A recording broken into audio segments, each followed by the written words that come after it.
So, we're in the third week of servant leadership, and today's title is Leaders Act Like Then Is Now. And I'll explain what I mean by that in a little bit. But we've said so far that all of us lead in some way on some level. We either lead a younger sibling, or we lead a spouse, or we lead a family, or we lead a community group, we lead a club, we lead a team, we lead in our church, we lead in politics in some way, we lead in a business organization, in an office. All of us are leaders on some level. We might lead one other person, we might lead 20 people, 100 people, some people lead millions of people, but we all are a leader in some fashion. Most people would say, oh, I'm not a leader, I'm more of a follower, but we're all leaders on some level. In fact, we're all called as followers of Christ to lead other people into a relationship with Jesus Christ. So we're all leaders. So that's what we've talked about so far, right? And we've been looking at some Old Testament stories where God gave some wisdom to a certain leader and had them go communicate that wisdom to a national level leader, somebody who led an entire nation, and they were able to make a positive difference because they followed the wisdom of that person. Or we saw an example where they didn't follow the wisdom and they ended up losing the nation, even losing their life. And so in week 1, we looked at the story of 2 different kings in Daniel 4 and Daniel 5, and we learned from their experiences the first 3 leadership principles that we've been talking about in this series. They're in your notes and they're on the screens. Would you say these aloud with me? Number 1, all leadership is stewardship. We said everything that exists belongs to God. It's all God's stuff. And so when we're leading, we're just managing God's stuff for Him. And then number 2, all leadership is temporary. We said you're going to be in a position for 1 year or 5 years or 10 years. You're probably not going to be in that same position your entire life. That's just not the way it tends to work. Even if you are in the same position your entire life, eventually you're going to die. Nobody lives on this earth forever. And so all leadership is temporary. Number 3, would you read that with me? All leadership is accountable to God. We said we all have earthly bosses, people we're accountable to, but ultimately we're always going to be accountable to God. Did we do the right thing in the right way for the right purpose? Is God pleased with how we handled ourselves? Even if human beings that we're accountable to maybe not agreeing with what we're doing, as long as God says you're doing the right thing, that's okay. We're accountable to God. And so last week then, we looked at a story from Nehemiah's life in Nehemiah 5. And it occurred 12 years after the big famous Nehemiah story we're most familiar with. He went back and rebuilt the wall around the city of Jerusalem, right? He did it in a record-breaking 50 days. It's an amazing story. And then 12 years later, he had an even bigger problem to solve. He had some of his own leaders in the community taking advantage of and charging unfair interest rates and putting into slavery their own people, the people they were supposed to be serving in leadership. They were actually taking advantage of to build up their own financial position. And Nehemiah said, that's not right. We're not going to do that anymore. And we saw that through his example of moral authority, we learned this other leadership principle. It's number 4. Would you read this one aloud with me? The speed of the leader is the speed of the pack. We said it's not enough to just have the title of leader. It's not enough to just be in a position of leadership. It's not enough to just have authority over people as their leader. God says we also have to have moral authority if we're going to be a great leader in His eyes. We always have to do the right things at the right time for the right reasons in the right way. And we have to get those that we are leading to follow our example, to do the same thing. And we said as leaders, we can't go so fast in leading an organization that we leave everybody else behind. We've got to make sure they're keeping up with the vision and the plans of the organization. But we said we also can't go too slow. We can't lack integrity along the way, because if we do, we're going to hold back the progress of those we're supposed to be leading. And then today we're going to introduce 3 more principles of leadership. And I'm going to say something really brief about each of the 3, and then we're going to dig in a little bit deeper on each of the 3 as we go along. So let's look at the first one of these. This is number 5 overall in our list, but it's the first one for today. And again, you've got it on the screen. Would you read it aloud with me? Leaders aren't afraid to act.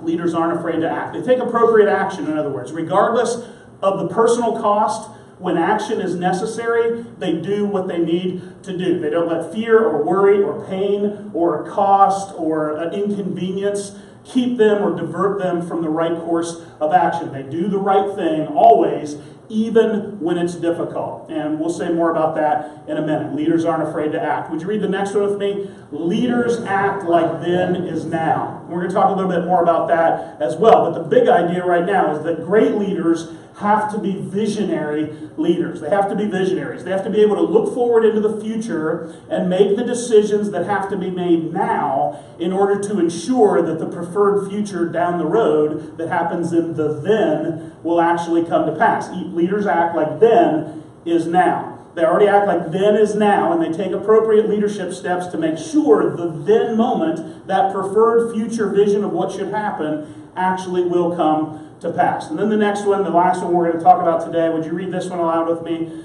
Leaders put the best person for the job on the job. And we'll talk more about that in a minute as well. Suffice to say, the best person for the job is not always the first person we might expect.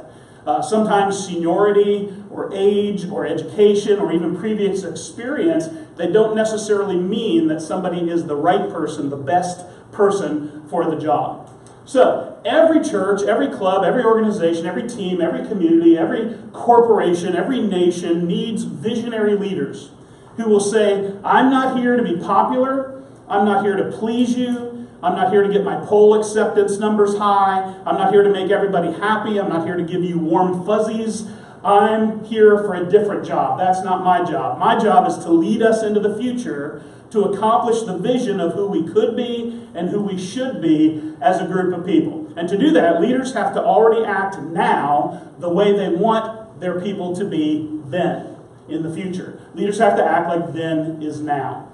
So this is how that applies. If we as a group, if we as a church, if we as a team, if we as an organization, if we as a business, if we as a company, if we as a nation, if all the leaders can together all act now the way we want things to be then we'll reach that vision of then sooner and we'll reach it better. And so it just so happens there's an extraordinary example of this in the Bible, in Genesis chapter 41. And that's where our main Bible wisdom is going to come from today. And I'm sure you've heard this story several times before. I know I've preached about it several times in the past. I'm pretty sure I've even preached about it in the almost 3 years that I've been here with you. But it's such a powerful story.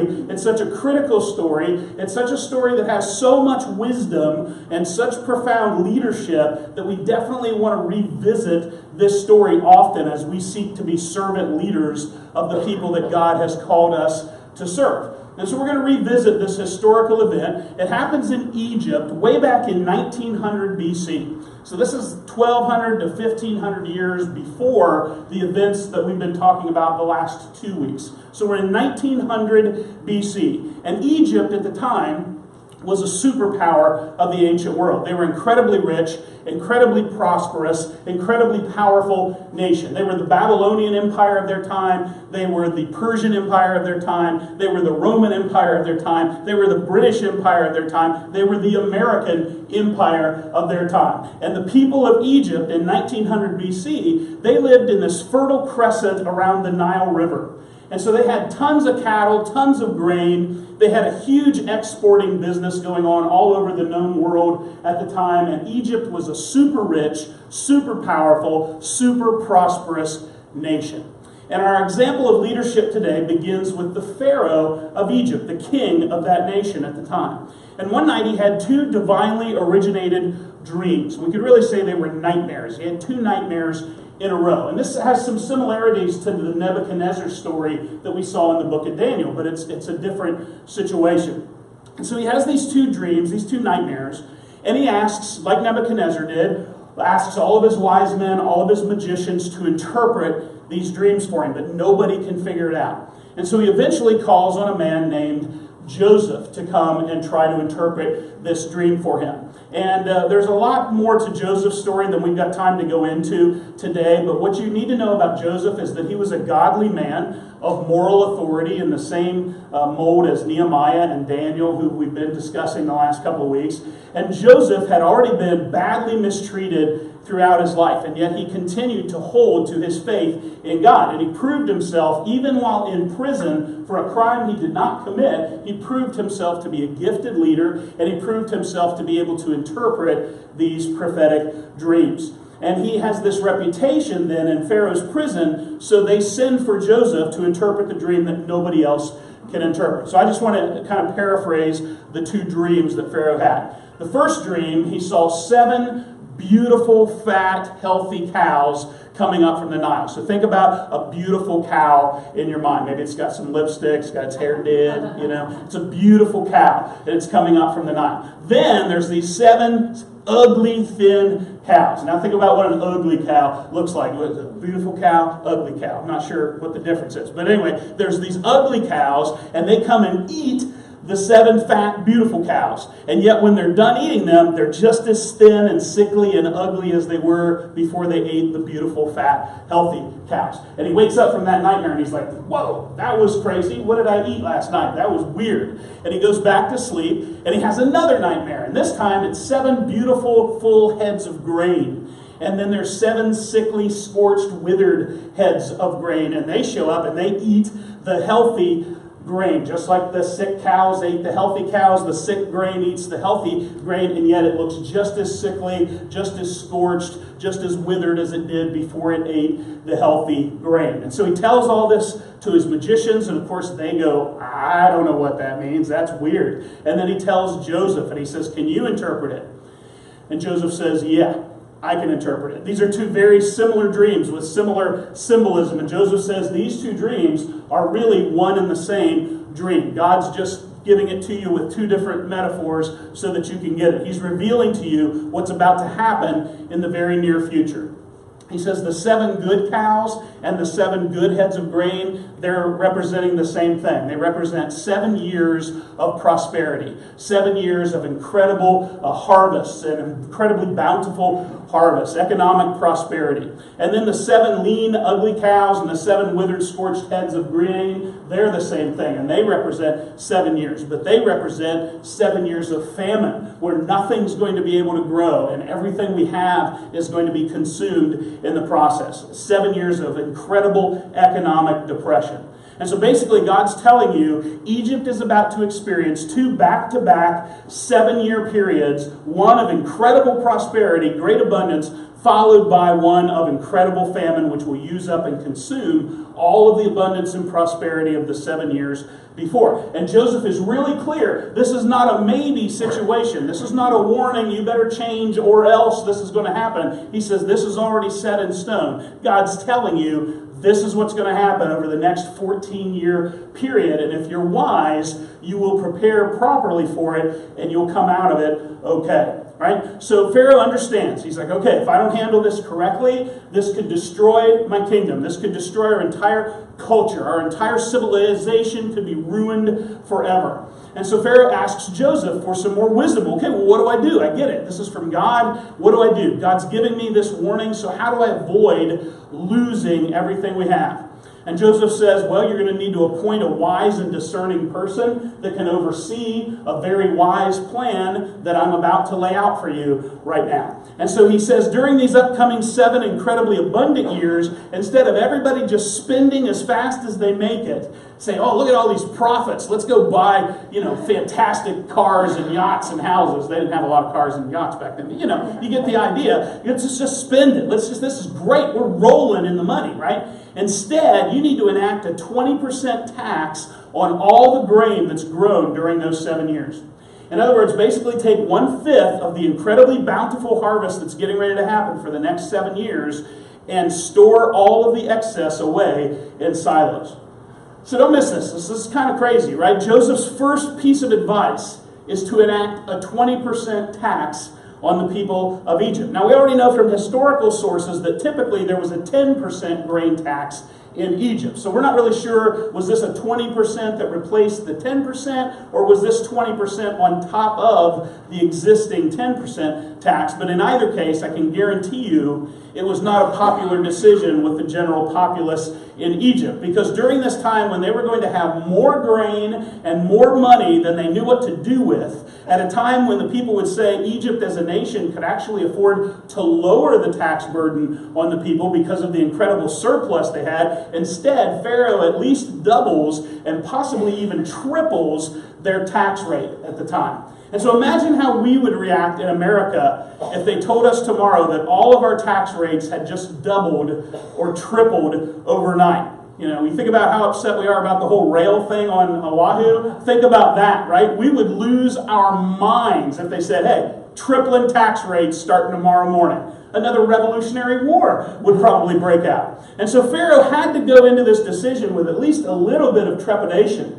because he's thinking, you know, the people, they're only going to see what's happening in the now. They're only going to know what's happening in the now moment. They're going to see this massive abundance, and they're not going to know why there's this incredible abundance. And they don't know it's just because a great famine is coming that's going to eat up all of this abundance. And they're not going to believe I'm really trying to help in the long run, that I'm protecting the long-term future of our empire. They're not going to understand this decision to raise taxes during an unprecedented time of economic prosperity. But the Pharaoh just couldn't afford to look at the circumstances of the now. He also had to keep the then, the future, in mind as well. He had to act now to secure the then. He knew leaders act like then is now. And so he also knew leaders aren't afraid to act. He had to enact some really tough policy decisions, and he knew his people weren't going to like them. He knew he was going to become a really unpopular leader for a while. He knew that the people wouldn't like his decisions. They wouldn't understand his reasons. They wouldn't even understand if he tried to explain his reasons, because they would think he was either an idiot or they would think he was crazy. He's saying, wait a minute, we're doing all this because this leader named Joseph came into the picture and advised you about this bumpy road ahead and told you how to prepare for it. And it was all based on what? On two nightmares that you had? Now that seems incredibly odd to our modern ears, doesn't it? We don't want our president, or the leader of any nation on earth for that matter, to enact huge sweeping national security policy changes based on dreams about ugly cows and withered grain, right? Oh, I hope that's not how you made that decision, right? But in this ancient Middle Eastern culture, this was a very acceptable way of getting wisdom and leadership advice and clarity in the political world. And so we ask, why was it necessary to push such a large surplus aside during those 7 abundant years? Well, Joseph, as a gifted servant leader and as a man with wisdom from God, knew what we know in this country all too well, that in times of abundance, in times of prosperity, people tend to become very undisciplined with their wealth. They spend it just as fast as they get it. Let me say that again. In times of abundance, in times of prosperity, people tend to become very undisciplined with their wealth. They spend it as fast as they get it. That's why 78% of National Football League players are either bankrupt or under severe financial stress within 2 years of their retirement, and an estimated 60% of National Basketball Association players go bankrupt within 5 years after leaving their sport, despite the fact that many of these guys have made millions upon millions upon millions of dollars during their career. And there are other similar statistics for rock stars and movie stars. They spend their fortunes as fast as they make them, and they make the foolish assumption that this unlimited gravy train is going to continue for their entire life. And if only they had planned for their future and set aside a 20% portion of that incredible abundance in the now, then they would have more than enough in the lean years that were going to occur later in the then. It's really kind of basic wisdom, right? Of course, people in general, few of us, myself included, few of us are very good at doing that. Most Americans, as we make more money, we just tend to spend more money, and our standard of living improves, but our debt load stays the same, or sometimes it increases along with us. We all just tend to choose a lifestyle that matches our income. Whatever we make, that's what we spend. And so if you make $20,000 a year, you go to McDonald's for date night and you go camping for vacation. If you make $200,000 a year, you eat at nice restaurants on date night and you stay at Hilton resorts for vacation. If you make $2 million a year, you eat at 4-star restaurants and you stay at the Four Seasons for vacation. That's not true for everybody, of course. Some people have a lot of discipline when they handle their money very well. But for the massive majority of people in America, and I suspect the rest of the world as well, that's typically how it works. And that's why the average American household has $136,000 in debt, $17,000 of which is on high-interest credit cards. So it's a mo money, mo problem situation for most of America. So Joseph says, let's not have that happen to us. Let's take all the extra grain and let's store it now so that we can be sure that we have it in the lean years of famine when they come and we're not able to grow or produce or make anything. Let's not use it now. That's foolish. Let's not sell it for profit now and spend all that extra income now. That's foolish. He knows this isn't going to be a popular decision as a leader, but he tells Pharaoh it's the right decision. You're going to have to put the right person in charge of this project. It's vitally important. And he can give this advice to Pharaoh because he knows these three leadership principles that we introduced today. Leaders aren't afraid to act. Leaders act like then is now. And leaders put the best person for the job on the job. And so Pharaoh and the rest of the officials thought this plan sounded like good wisdom to them. So they named Joseph to the position, and they gave him the authority and the resources to enact the plan. And we read that and we go, what? Are you kidding me? This sounds incredible to us. And it really shows us how God does miraculous things. Because think about this. Joseph's been out of prison for all of what, like 20 minutes? And he's had this conversation with the Pharaoh, and now suddenly he's the second most powerful man in all of Egypt. He was a slave before he was in prison. He's only 30 years old. He's got no government experience at all, and now he's the second in command of the most powerful nation in the world. And all of Pharaoh's officials seem to be okay with it. Nobody's plotting his assassination. Nobody's selling him back into slavery. Nobody's faking his death. Nobody's falsely accusing him of sexual assault anymore. That's what he endured the first 30 years of his life. It's just incredible.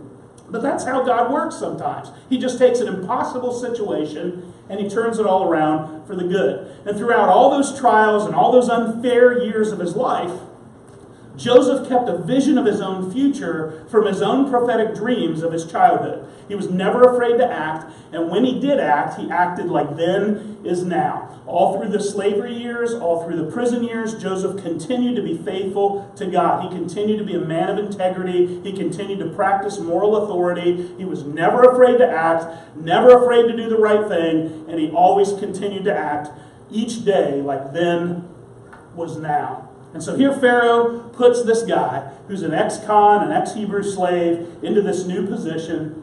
Certainly, some of the people had to be shocked. Some of them had to be in the back room, taking a smoke break or whatever. And they said, how long you worked here, Frank? 25 years. 25 years. Yeah, well, think about me. I married Pharaoh's sister.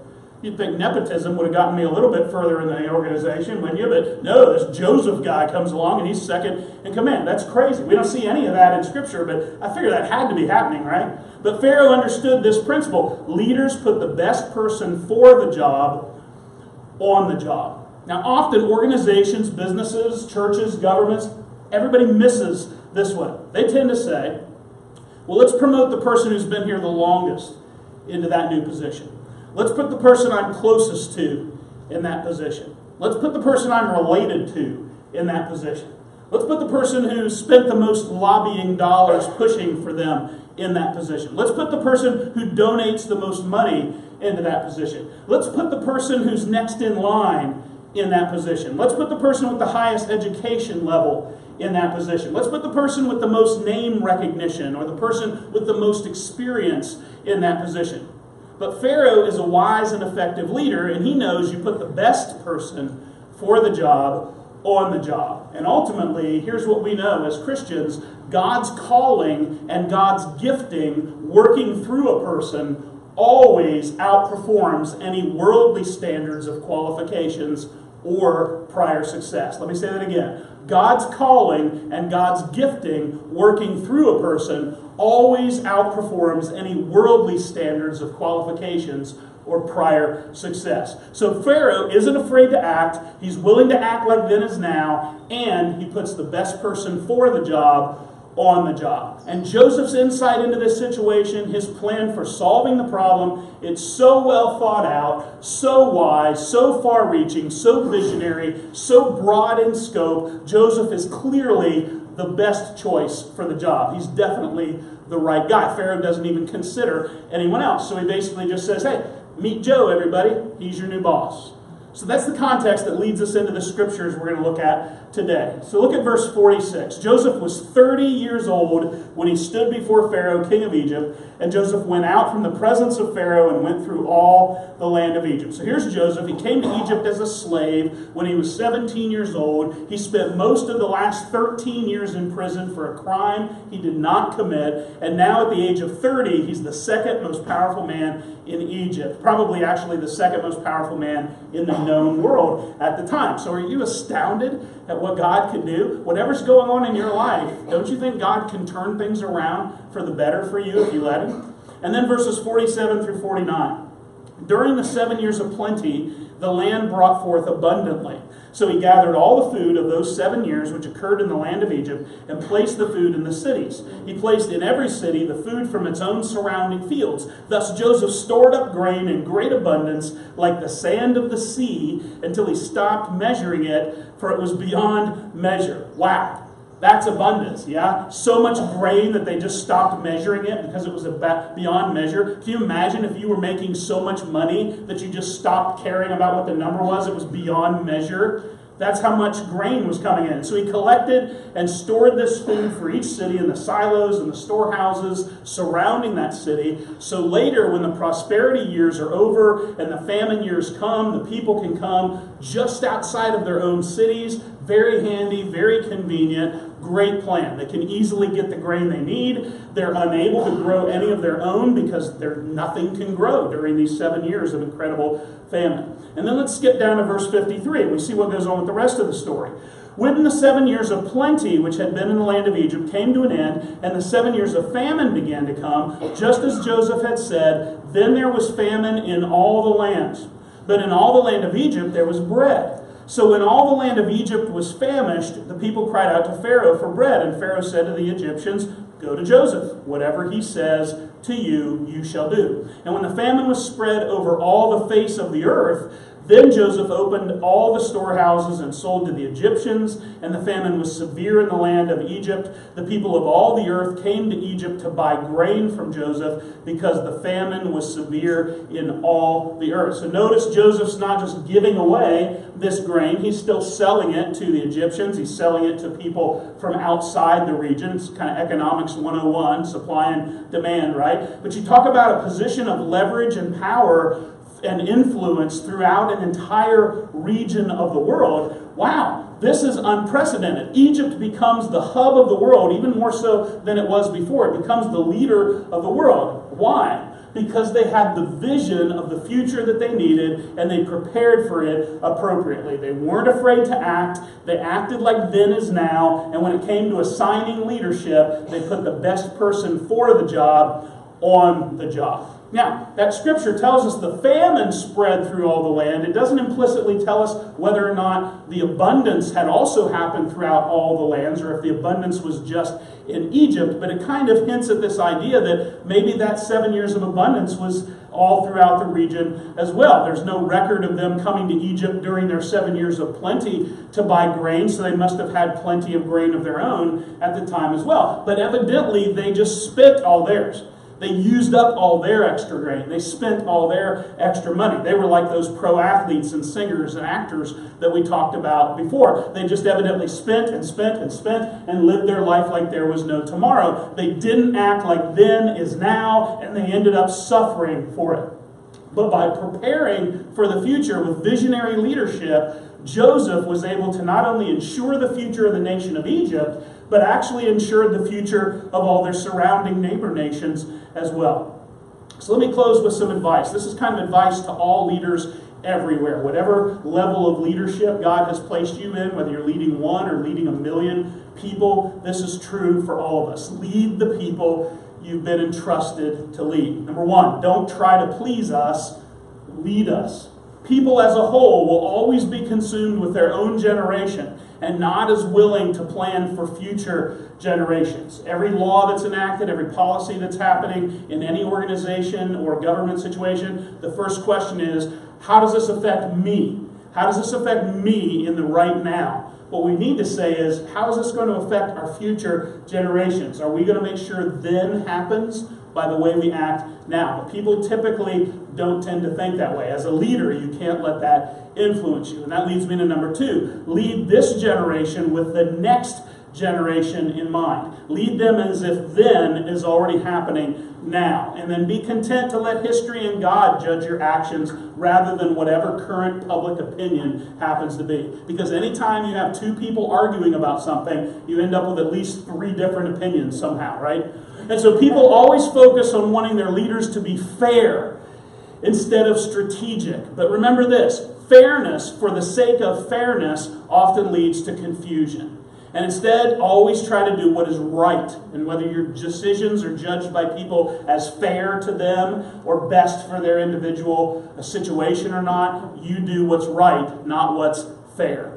Number 4, you put the needs of the many ahead of the wants of a few or the wants of an individual. And when the people you're leading refuse to live responsibly, when they refuse to accept the consequences of their irresponsible behavior and choices, number 5, don't automatically always bail people out without any effort on their part. Because what is rewarded is usually repeated. Let me say that again. What is rewarded is usually repeated. If you reward irresponsible behavior, the next generation will also always expect to be rewarded for irresponsible behavior as well. Number 6, surround yourself with an inner circle of wise and trusted leaders, because your own counsel to yourself isn't enough. You've got to have other people around you who are willing to sometimes tell you when you're wrong. We love you, but you're wrong on this particular thing. You don't need a bunch of yes men around you all the time. And as important as it is to surround yourself with a wise and trusted inner circle of leaders, you also need to remember this last point. Stay open to the wise voices of outsiders as well, and not just your own inner circle. And we tend to not do that. We tend to have a group of people. That's the only ones we talk to. That's the only ones we get advice from. That's the only one we want decision-making influence and wisdom from. And sometimes there's people on the outside of that inner circle who have a better answer, a better approach that we're missing. And those outsider and unexpected voices may just prove to be the wise voice of God breaking through the confusion and coming in to give you the proper direction. You never know when God is going to bless you with your own Joseph along the way. And you might find them in the most unexpected places. Who would have ever thought to look for Joseph in prison? Who would have ever thought to look for the one with the answer to save the nation of Egypt in an ex-Hebrew slave prisoner? Nobody, right? But that's exactly who God sometimes uses in the most powerful ways. And it makes it clear that it's not a human endeavor. This is God moving through human beings. And so think about that in your life. What opportunities do you have? What influences do you have? What relationships do you have? Have you surrounded yourself with the right group of inner circle? And are you still open to the influence and voices of those outside of that circle? Are you operating as a servant leader? Not just a leader, but as a servant leader. Somebody who's leading the people you're leading for the purpose of serving them, for preparing them for a better future than the one they have now. Because that's the job of a leader. Not to line their own pockets, not to build up their own fame. It's to serve the people they've been elected to, appointed to, hired to lead. So think about that in your own leadership, and think about that in the leadership of the people around you. When you see a leader in your organization, in your community, in your nation, if they're not leading these ways, then they probably don't need to be leading us along the way. Let's pray together. Father God, we thank you for this wisdom that comes from your word about what proper leadership looks like, about what true servant leadership really is.